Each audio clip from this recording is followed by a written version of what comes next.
Assalamualaikum warahmatullahi ta'ala wabarakatuh. Alhamdulillah nahmaduhu wa nasta'inuhu wa nastaghfiruhu wa na'udzu billahi min syururi anfusina wa min sayyiati a'malina. May yahdihillahu fala mudilla lahu wa may yudlilhu fala hadiya lahu. Asyhadu an la ilaha illallah wahdahu la syarika lahu wa asyhadu anna sayyidana Muhammadan abduhu wa rasuluhu la nabiyya ba'dahu.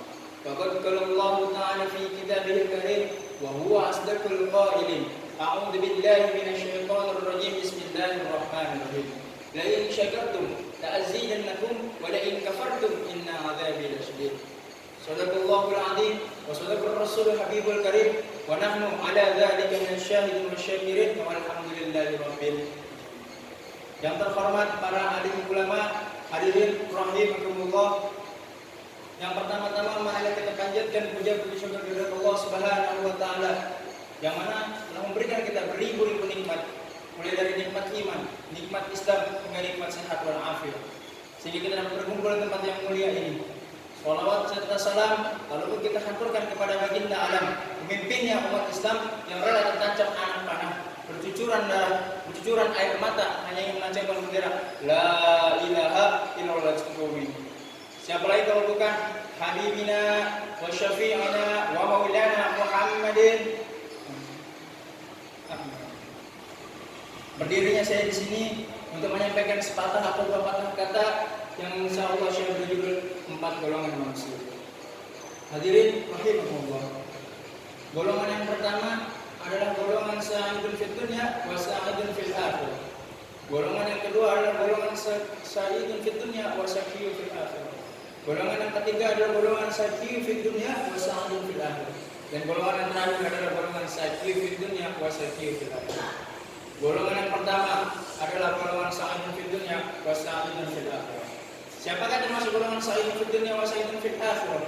Ialah golongan orang-orang kaya yang masih mengingat Allah, orang-orang kaya yang banyak harta, yang hidupnya mewah, yang mempunyai jabatan tinggi, kedudukan yang terhormat, tapi dia masih mengingat Allah, dia masih mau berzikir kepada Allah, dia masih mau yang namanya bersedekah. Contohnya Nabi Sulaiman. Nabi Sulaiman hidupnya mewah, menjadi seorang raja, tinggal di singgasana, dan hidupnya pokoknya serba mewah. Dia mempunyai tentara yang hebat, mempunyai kerajaan yang luas, tapi tidak melalaikan untuk selalu beribadah kepada Allah Subhanahu wa taala. Tidak melalaikannya untuk selalu bersedekah, tidak melalaikannya untuk selalu mengenal Allah dan berzikir kepada Allah Subhanahu wa taala. Makanya dia disebut golongan sa'idun fid dunya wa sa'idun fil akhirah. Bahagia di dunia dan bahagia di akhirat. Golongan yang kedua adalah golongan sa'idun fid dunya wa sa'idun fil akhirah. Bahagia di dunia dan sengsara di akhirat. Siapa yang termasuk golongan ini? Yang termasuk golongan ini adalah orang-orang kaya yang mempunyai jabatan tinggi, kedudukan yang terhormat, yang mempunyai harta berlimpah, tapi dia melalaikan Allah. Dia tidak mau beribadah kepada Allah. Justru karena kekayaannya itu, dia malah melalaikan Allah. Tidak mau namanya sholat, tidak mau namanya sedekah, tidak mau namanya berzikir kepada Allah Subhanahu wa taala.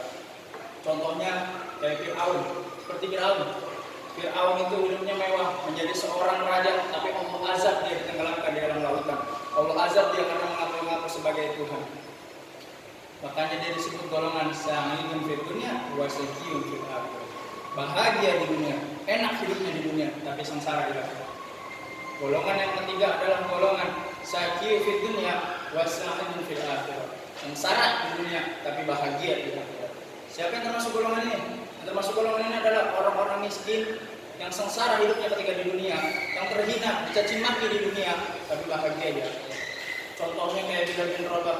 Bilal bin Rabah hidupnya terhina, diinjak sama majikannya, dicaci maki, dihina, ditinggih batu badannya. Tapi karena ketaatannya kepada Allah, keimanannya, ketakwaannya kepada Allah Subhanahu wa taala, Allah tempatkan dia di dalam surganya. Allah tempatkan di tempat yang sebaik-baiknya orang yang di dalam surga. Hidupnya ketika di dunia dia sangat sengsara, melarat hidupnya di dunia, tapi di akhirat bahagia. Makanya dia disebut golongan sa'idun fid dunya wa sa'idun fil akhirah. Sengsara di dunia, tapi bahagia di akhirat. Dan golongan yang terakhir adalah golongan sa'idun fid dunya wa sa'idun fil akhirah. sengsara di dunia dan sengsara pula di akhirat. Siapa yang termasuk golongan ini? Yang termasuk golongan ini adalah orang-orang miskin yang tidak mau mengingat Allah, orang-orang miskin yang sengsara, yang hidupnya melarat, tapi tidak mau mengingat Allah Subhanahu wa Ta'ala. Justru dia malah pergi ke gunung, pergi-pergi ke makam keramat untuk meminta kekayaan sama setan-setan di sana. Makanya dia disebut golongan sakif di dunia, sakif di akhirat. Contohnya kayak Samiri, dia penghasut yang namanya kaum Nabi Musa untuk tidak mengajak kepada kaum Nabi Musa untuk tidak menyembah, untuk tidak mengikuti jejaknya Nabi Musa. Allah azab dia, Allah jamin dia masuk neraka, dan Allah azab dia dijauhkan oleh orang, dikucilkan sama orang. Makanya dia termasuk golongan sakif di dunia, wa sakif di akhirat. Sengsara di dunia, melarat di dunia, dan sengsara pula di akhirat. Jadi marilah kita tingkatkan menjadi orang-orang yang bersyukur, yang selalu bersyukur kepada Allah Subhanahu wa Ta'ala, dan jangan sesekali kita menjadi seorang yang kufur, yang tidak mensyukuri nikmat Allah Subhanahu wa Ta'ala. Caranya bagaimana? Caranya kita harus meningkatkan kualitas ketakwaan kita kepada Allah Subhanahu wa Ta'ala. Takwa dalam artian imtisal awamirillah wa jitinabun nawahi, menjalankan apa yang diperintahkan oleh Allah dan menjauhi apa yang dilarangnya. Mungkin cukup sekian dari saya, kurang lebihnya mohon maaf. Wabillahi taufiq wal hidayah wa ridha wal inayah. Wassalamualaikum warahmatullahi wabarakatuh. Waalaikumsalam.